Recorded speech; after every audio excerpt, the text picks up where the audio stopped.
போட்டித் தேர்வுக்கு தயாராகும் அனைவருக்கும் அதிகமானவர்களுக்கும் நான் ராஜ்குமார். இந்த வீடியோவில் நான் பார்க்க போகிறோம் அப்படின்னா முதல் தேர்வு ஜூன் மாதத்துக்கான டெய்லி சேலஞ்சில் ஃபஸ்ட்டு டெஸ்ட் வந்து எழுதி முடிச்சிருக்கீங்க. ஹிஸ்ட்ரியில் குப்தர்கள் டாபிக், குப்தர்கள் 6ஆம் வகுப்பு 11ஆம் வகுப்பு ரெண்டுமே படித்து முடிச்சுட்டு முதல் தேர்வு எழுதியிருந்தீங்க. இதில் டோட்டலாக எவ்வளோ பேர் எழுதிருக்கீங்க அப்படின்னா 1000க்கு மேற்பட்ட போட்டியாளர்கள் வந்து இந்த தேர்வு எழுதிருக்கீங்க. ஸோ இதற்கான மார்க், ரேங்க், அதே போல் அதுக்கான ஃபுல் ரிப்போர்ட் வந்து இந்த வீடியோவில் நான் டீட்டெயிலாக சொல்லிடுறேன். ஏற்கனவே மே மாதம் பார்த்திங்கன்னா நம்ம ரெகுலராக இந்த டெய்லி சேலஞ்ச் பார்த்துருந்தோம். மே மாதம் தினசரி தேர்வு சரியாக எழுதி ஒவ்வொரு டைமும் உங்களுடைய பர்ஃபார்மன்ஸை இன்க்ரீஸ் பண்ணவங்களுக்கு தெரிஞ்சிருக்கும் என்ன மாதிரி ஃபீட்பேக் நான் கொடுக்க போகிறேன் அப்படின்ட்டு. பட் புதுசாக எழுதுனவங்க இந்த மாதம் தான் நான் ஸ்டார்ட் பண்ணியிருக்கேன், இப்போ தான் டெஸ்ட் எழுத ஸ்டார்ட் பண்ணேன், ஃபஸ்ட்டு டெஸ்ட் நான் இப்போ தான் எழுதியிருக்கேன் அப்படின்றதுக்காக கொஞ்சம் டீட்டெயிலாக இந்த வீடியோவில் நான் உங்களுக்கு ஃபீட்பேக் கொடுத்துட்றேன். இதே போல் ஃபீட்பேக் தான் உங்களுக்கு அடுத்தடுத்த ரிப்போர்ட்டுக்கு இருக்க போகுது, சரிங்களா? ஒவ்வொரு ரிப்போர்ட்டுக்குமே, ஒவ்வொரு டெஸ்ட்டுக்கான ரிப்போர்ட்டுக்கும் என்னென்ன கேட்டகரி நீங்கள் வரீங்களோ அதை பொறுத்து தான் ஃபீட்பேக் இருக்கும். ஸோ ஒவ்வொரு டைம் நீங்கள் தேர்வு எழுதும்போது உங்களுடைய லெவல் இன்க்ரீஸ் பண்ணுங்கள், அதுதான் வந்து ஒரு மெயின் ஃபோக்கஸாக உங்களுக்கு இருக்கணும்.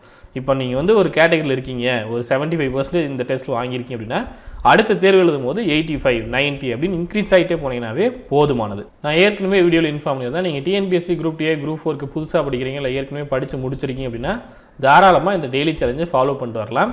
உங்களுக்கு இந்த ஜூன் மந்தில் 20 டெஸ்ட் இருக்க போகுது. அதில் முதல் தேர்வு எழுதி முடிச்சிருக்கீங்க. இன்றைக்கி 2வது டெஸ்ட்டு சாயந்தரம் 6 மணிக்கு ஸ்டார்ட் ஆகிடும், சரிங்களா?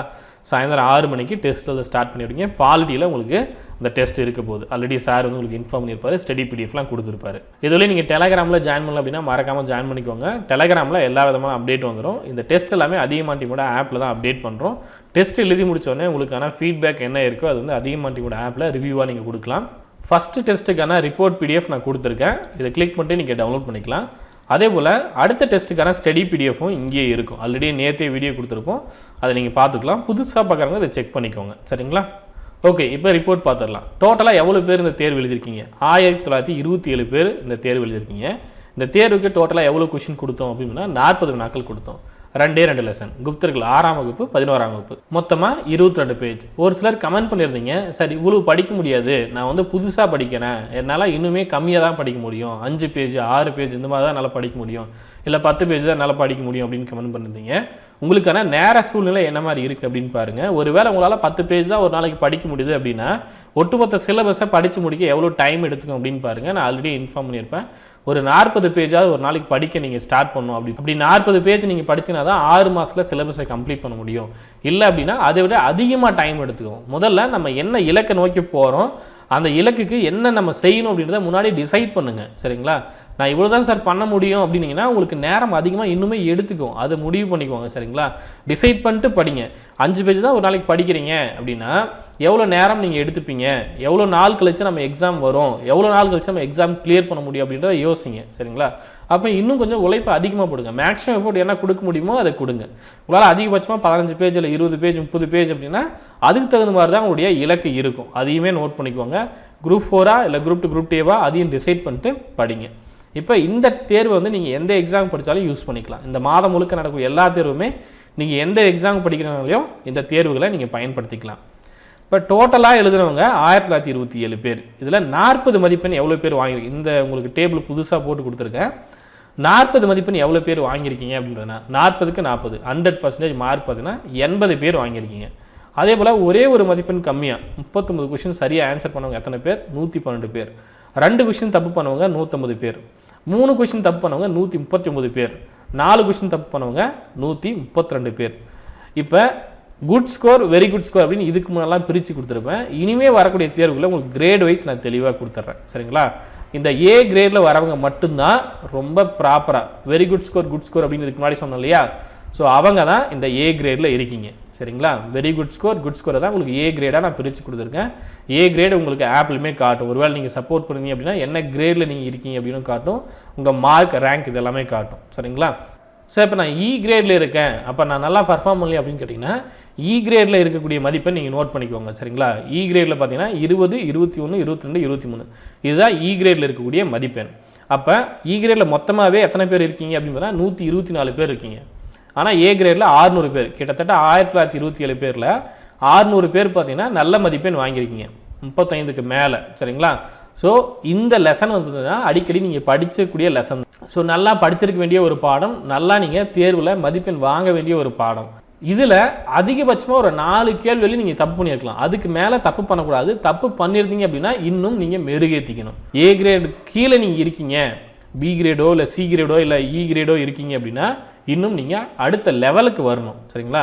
இப்போ பி கிரேடை பொறுத்தவரையும் பார்த்தீங்கன்னா 32, 33, 34, 35 இந்த மதிப்பெண்ணில் நீங்கள் இருக்கீங்க அப்படின்னா எக்ஸாம் ஹாலில் நீங்கள் கொஞ்சம் பர்ஃபார்ம் பண்ணுறதுக்கு கொஷினை தெளிவாக படிக்கணும், தெளிவாக ரீட் பண்ணணும்.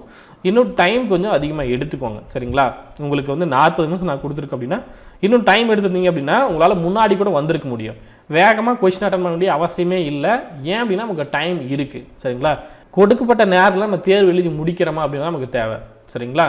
நான் குயிக்காக எழுதி முடிச்சுட்டு பேப்பர் கொடுத்துட்டு போகிறேன் அப்படின்றதெல்லாம் இங்கே நமக்கு தேவையில்லை. அதே போல் நான் ரொம்ப முக்கியமாக சொல்ல வேண்டியது, இப்போ நான் 36 வாங்கிட்டேன் சார், இங்கே ரேங்க் நான் கொடுத்துருப்பேன். 40 மதிப்பெண் வாங்கினவங்களுக்குலாம் ரேங்க் பார்த்தீங்கன்னா 27, 28 கிட்டத்தட்ட எத்தனை பேர் 40 மதிப்பெண் வாங்கியிருக்கீங்க? 80 பேர் வாங்கியிருக்கீங்க. இப்போ இந்த 80 பேரும் பார்த்தீங்கன்னா நீங்கள் என்ன யோசிக்கலாம், சார் அப்போ நான் வந்து 80வது ரேங்க்கில் இருக்கேனா, ஆனால் முழு மதிப்பெண் வாங்கியிருக்கேனே அப்படின்னு நீங்கள் யோசிக்க வேண்டாம். நீங்களும் முதல் மதிப்பெண்ணில் தான் இருக்கீங்க அப்படின்ற ஒரு கான்ஃபிடென்ட்டில் படிங்க. சரிங்களா? நான் 80வது ரேங்க்கில் இருக்கேன் அப்படின்லாம் யோசிக்க வேண்டாம். அதே போல் நான் 38 வாங்கியிருக்கேன், இல்லை 39 வாங்கியிருக்கேன், நான் வந்து 150க்கு மேலே ரேங்க் போயிட்டேன் அப்படின்லாம் யோசிக்க வேண்டாம். சரிங்களா?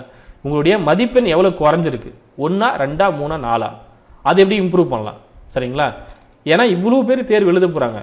இப்போ நம்ம சேனலில் மட்டும்தான் எழுத போகிறதில்ல, தமிழ்நாட்டில் எவ்வளோ பேர் படிக்கிறாங்க, எவ்வளோ யூடியூப் சேனல் இருக்குது, எவ்வளோ அகாடமிஸ் இருக்குது. ஸோ எல்லா இடங்கள்லையுமே தேர்வர்கள் படிச்சுட்டு தான் இருக்காங்க. சரிங்களா? ஸோ அவங்க கூட தான் நம்ம காம்பீட் பண்ண போகிறோம். அப்போ நம்ம காம்பீட் பண்ண வேண்டியது தமிழ்நாடு முழுக்க காம்பீட் பண்ணும்போது நிறைய பேர் அந்த ரேங்க்கில் இருக்க தான் செய்வாங்க. சரிங்களா? அதே மதிப்பெண்ணில் கண்டிப்பாக வரதான் செய்வாங்க. அதனால தான் நம்ம என்ன பொசிஷனில் இருக்குன்றதை நீங்கள் தெரிஞ்சுக்கணுன்றதுக்காக ரேங்க் கொடுத்துருக்கோம். ரேங்கை வச்சு டிமோட்டிவேட் ஆகாதீங்க. சரிங்களா? ரேங்க்ன்றது உங்கள் லெவலில் நீங்கள் தெரிஞ்சுக்கிறதுக்கு, டிமோட்டிவேட் ஆகிறதுக்கு கிடையாது. இந்த டெஸ்ட்டை பொறுத்தவரையும் ஏ கிரேடில் இருக்கக்கூடிய எல்லா ஸ்டூடெண்ட்டும் 613 பேர் இருக்கீங்க இல்லையா, நீங்கள் ரொம்ப நல்லா பர்ஃபார்ம் பண்ணுறீங்க. அதே மெத்தடில் படிச்சுட்டு வாங்க, ஃபாலோ பண்ணிட்டு வாங்க. பி கிரேட் இன்னும் இம்ப்ரூவ் பண்ணும். சரிங்களா? ஒரே ஒரு லெசன், அதாவது ஒரே ஒரு டாபிக் தான், 2 லெசன் 22 பேஜ் தான் படிச்சிருக்கீங்க. அதில் கிட்டத்தட்ட 8 கொஷினோ இல்லை 6 கொஷினோ வந்து தப்பு பண்ணக்கூடாது. சரிங்களா? 5 கொஷின் மேலே தப்பு, 10% மேலே நம்ம போகவே கூடாது. இப்போ தமிழில் ஒரு 10 கொஷின் தப்பு பண்ணுறீங்க, மேக்ஸில் ஒரு 5 கொஷின் தப்பு பண்ணுறீங்க, அதே போல் மற்ற சப்ஜெக்டில் வந்து ஒரு 20 கொஷின் தப்பு பண்ணுறீங்க அப்படின்னா யோசிச்சு பாருங்கள். சரிங்களா? கட் ஆஃப் குறைஞ்சிட்டே போகும் இல்லையா? நமக்கு தெரிஞ்ச ஒரு பாடத்தில் கேள்வி இதில் தான் கேட்க போகிறாங்கன்னு தெரிஞ்சிச்சு, அதுதான் படிச்சிருக்கோம். அதில் கேட்கக்கூடிய கேள்வி நம்ம தப்பு பண்ணுறோம் அப்படின்னா நம்ம எல்லாமே படிச்சுட்டு போக மாட்டோம். டிஎன்பிஎஸ்சி எக்ஸாம் பொறுத்தவரையும் ஒட்டுமொத்த சிலபஸ்ல இருந்தால் 200 கொஷின் எல்லாமே படிச்சிருமா? படிக்க மாட்டோம். அதே போல் எல்லா கொஷினும் படித்த லெசன் தான் கேட்பாங்களா? சிலபஸ்ல தான் கேட்பாங்களா?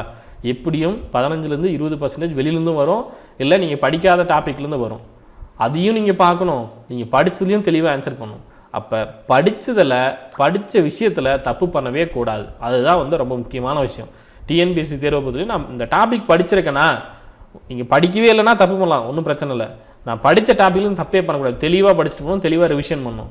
அப்படி இருந்தீங்கன்னா தான் உங்கள் மதிப்பெண் குறையாது. ஏன்னா ஒட்டுமொத்த சிலபஸ் நம்ம எல்லாமே படிக்க போகிறதில்ல. இதை வந்து அப்படியே கால்குலேட் பண்ணுங்கள். 200 மதிப்பெண்ணுக்கு நீங்கள் கால்குலேட் பண்ணி பாருங்கள். இதை வந்து 5ஆலேயே நீங்கள் இது பண்ணிங்க அப்படின்னா 200 மதிப்பெண் வருமா? அப்போ 20 மதிப்பெண் குறையுது, கிட்டத்தட்ட 180. அப்போ ஏ கிரேட் அப்படின்றது ஓகே. பி கிரேட் வரும்போது இன்னும் குறையுது, சி கிரேட் வரும்போது இன்னும் குறையுது. 140, 130, 200க்கு 140, 130ன்னு வாங்கலாம் போதாது. சரிங்களா? நம்ம கட் ஆஃபில் மிஸ் பண்ணிவிடுவோம். 160க்கு மேலே வாங்குவோம், 170 எய்ம் பண்ணுங்க. சரிங்களா? 170+ நான் எப்போவுமே வாங்குவோம் சார் அப்படின்றத பிளான் பண்ணிக்குவாங்க. அதுதான் நமக்கு தேவையான மார்க். இப்போ சி கிரேடில் நீங்கள் இருக்கீங்க, இல்லை டி கிரேடில் இருக்கீங்க, இ கிரேடில் இருக்கீங்க, எஃப் கிரேடில் இருக்கீங்க அப்படின்னா நீங்கள் அடுத்தடுத்த லெவலுக்கு வாங்க. அதுவும் எஃப் கிரேடில் என்ன கேட்டிங்க அப்படின்னா நீங்கள் சும்மா எழுதிருக்கீங்க, இந்த தேர்வை சும்மா சப்மிட் பண்ணிட்டு போயிருக்கீங்க. 200 பேர், கிட்டத்தட்ட 266 பேர். சரிங்களா? ஓரளவு நீங்கள் ஸ்கூலில் படித்த சப்ஜெக்ட் தான் இது, ஒன்றும் புதுசெல்லாம் இல்லை. சரிங்களா? குப்தர்கள் ஸ்கூல்லேயே படிச்சிருப்பீங்க. அப்போ நீங்கள் கெஸ் பண்ணி ஆன்சர் பண்ணியிருந்தா கூட ஒரு 10 மதிப்பெண் இல்லை 8 மதிப்பெண் 7 மதிப்பெண் வாங்கியிருக்க முடியும். சரிங்களா? அதையும் தாண்டி ஓரளவு சும்மா எப்பயாவது நீங்கள் படிச்சுட்டு இப்போ அட்டன் பண்ணால் கூட ஒரு 15 கொஷின் வரலையும் நீங்கள் ஆன்சர் பண்ணியிருக்கலாம். அதுக்கும் கீழே நீங்கள் கம்மியாக வாங்குறீங்க அப்படின்னா அடுத்த லெவலுக்கு வாங்க. நீங்கள் இத்தனை நாளாக படிக்கல அப்படின்னா புதுசாக படிங்க. ஏற்கனவே லாஸ்ட் மே மந்த் பார்த்தீங்கன்னா நிறைய பேர் படிக்காமல் இந்த எஃப் கிரேடில் இ கிரேடில் இருந்தவங்க தான் பி கிரேட் ஏ கிரேட் அப்படின்னு வந்திருக்காங்க. ஸோ நீங்களும் வந்து அடுத்த கிரேடுக்கு வாங்க. சரிங்களா? படிங்க, ஃப்ரீயாக தான் இருக்குது, டெஸ்ட் அந்த டைமிங்கில் நீங்கள் எழுதலாம் இல்லையா? ஸோ அடுத்த தேர்வுக்கு என்ன கொடுக்குறாங்களோ அதை பார்த்துட்டு எழுதிட்டே வாங்க, தொடர்ச்சியாக எழுதிட்டு வாங்க. ரொம்ப முக்கியமான விஷயம், இது உங்கள் ஃப்ரெண்ட்ஸுக்கு ஷேர் பண்ணுங்கள், அவங்களும் எழுதிக்கிட்டோம். நான் முன்னாடியே லாஸ்ட் மந்த் சொன்ன மாதிரி 1900 பேர் இந்த தேர்வு எழுதியிருக்கீங்க. சேம் லாஸ்ட் மந்த் மாதிரியே தான் ஒரு 6000 பேர் வீடியோ பார்ப்பாங்க, ஆனால் 2000 பேர் தான் தேர்வு எழுதுவாங்க. அதே தான் இங்கேயும் கிட்டத்தட்ட 3ல் 1 பங்கு தான் தேர்வு எழுதவே வராங்க.